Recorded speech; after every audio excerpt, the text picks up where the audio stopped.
बच्चों, तो given question में हमें कहा गया है कि why is benzene extra ordinarily stable दो इट कंटेन्स 3 डबल बॉन्ड्स, यानी कि 3 डबल बॉन्ड्स होने के बावजूद भी बेंजीन इतना एक्स्ट्रा ऑर्डिनरीली स्टेबल क्यों होता है, वो हमें इस क्वेश्चन में बताना है।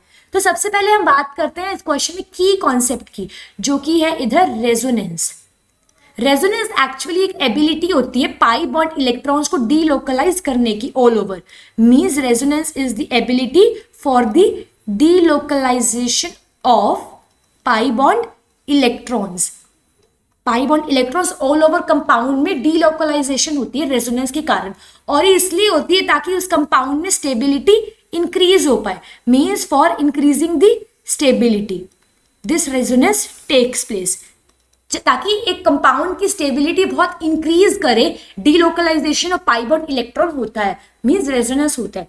अब बेंजीन एक केमिकल ऑर्गेनिक कंपाउंड है, एंड बेंजीन का केमिकल फॉर्मूला इधर होता है C6H6। बेंजीन हम एक केमिकल कंपाउंड है, विच मींस ये एक एरोमेटिक रिंग भी है। एरोमेटिक रिंग मतलब दिस रिंग इज प्लेनर, और यहाँ पे 4n+2 पाई रूल मींस हक्कल रूल जो है वो फॉलो होगा। और इधर जो कॉन्जुगेशन होता है, डबल बॉन्ड और सिंगल बॉन्ड के बीच में कॉन्जुगेशन होता है। और ये डबल बॉन्ड क्यों प्रेजेंट होते हैं, क्योंकि यहाँ पे परपेंडिकुलर p ऑर्बिटल्स प्रेजेंट है जिसके अंदर ओवरलैपिंग हुई होगी, जिसके कारण ये डबल बॉन्ड बने होंगे। और ये कॉन्जुगेशन में होते हैं, ऑल्टरनेटिवली प्रेजेंट होते हैं, single bond double bond, single bond double bond, single bond double bond. अब जैसे कि ये डबल बॉन्ड है, ये डबल बॉन्ड यानी कि पाई इलेक्ट्रॉन्स इसके इधर डीलोकलाइज हो जाएंगे। सिमिलरली यहाँ के पाई इलेक्ट्रॉन्स इस साइड डीलोकलाइज होंगे, एंड इस साइड के पाई इलेक्ट्रॉन्स इस साइड डीलोकलाइजेशन हो जाएगी इधर।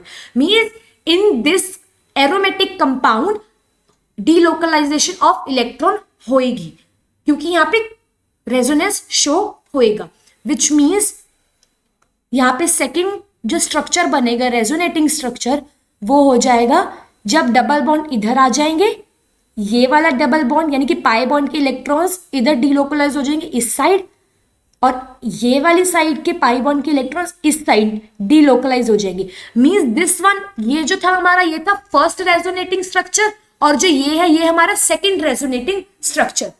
अब ये दोनों रेजोनेटिंग स्ट्रक्चर्स यानी कि कॉन्ट्रीब्यूटिंग स्ट्रक्चर्स कॉन्ट्रीब्यूशन देंगे एक कंपाउंड में जो रेजोनेंस स्टेबलाइज्ड कंपाउंड होएगा ऑल ओवर। अब इन दोनों कंपाउंड में हुई थी डीलोकलाइजेशन पाई बॉन्ड इलेक्ट्रॉन्स की, और यहाँ पे डबल बॉन्ड इसलिए प्रेजेंट है क्योंकि यहाँ पे p ऑर्बिटल्स के बीच में हुई थी ओवरलैपिंग। अब ये तो दो मेन हमारे हो गए रेजोनेटिंग स्ट्रक्चर्स यानी कि कॉन्ट्रीब्यूटिंग स्ट्रक्चर्स, ये कॉन्ट्रीब्यूट करेंगे मेन कंपाउंड में जो कि हमारा होएगा रेजोनेंस स्टेबलाइज्ड। क्योंकि रेजोनेंस स्टेबलाइज्ड होएगा विच मीन्स यहाँ पे जो पाई इलेक्ट्रॉन्स थे जिनका डीलोकलाइजेशन हो रहा था वो इक्वली डिस्ट्रीब्यूट होंगे हर बॉन्ड पे, हर 6 बॉन्ड पे ये पाई इलेक्ट्रॉन्स ऐसे इक्वली डिस्ट्रीब्यूट होंगे। फर्स्ट केस में हमारा रेजोनेटिंग स्ट्रक्चर है जहाँ पे डबल बॉन्ड ये रहा, फिर double bond in double bond का जब डीलोकलाइजेशन हो गया तब दूसरी साइड आ गया ये डबल बॉन्ड, एडजेसेंट साइड पे डबल बॉन्ड आ गया, तो हमारा आया ये सेकंड रेजोनेटिंग स्ट्रक्चर। और ये दोनों रेजोनेटिंग स्ट्रक्चर कंट्रीब्यूट करेंगे फाइनल कंपाउंड में जो एक रेजोनेंस स्टेबलाइज्ड कंपाउंड है। रेजोनेंस स्टेबलाइज्ड मतलब यहाँ पे स्टेबिलिटी बहुत ज्यादा है, और यहाँ पे जो पाई बॉन्ड यानी कि पाई इलेक्ट्रॉन्स का डीलोकलाइजेशन पहले रेजोनेटिंग स्ट्रक्चर्स में हो रहा था, वो electrons equally distributed all over है इस पूरे कंपाउंड में, विच मीन्स बेंजीन पे 3 डबल बॉन्ड्स होने के बावजूद भी इतना ज्यादा स्टेबल इसलिए because of resonance. Because of resonance benzene जो है बहुत ज्यादा स्टेबल होता है, is very very stable, more stable.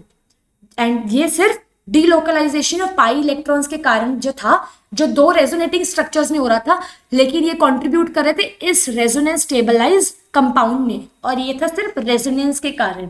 Means the benzene is extra ordinarily stable, still it contains double bond. और ये क्यों है ऐसे? बिकॉज ऑफ रेजोनेंस, और रेजोनेंस इसको बहुत ज्यादा स्टेबिलिटी प्रोवाइड कर देगी। Now I hope you all understood this question. All the best.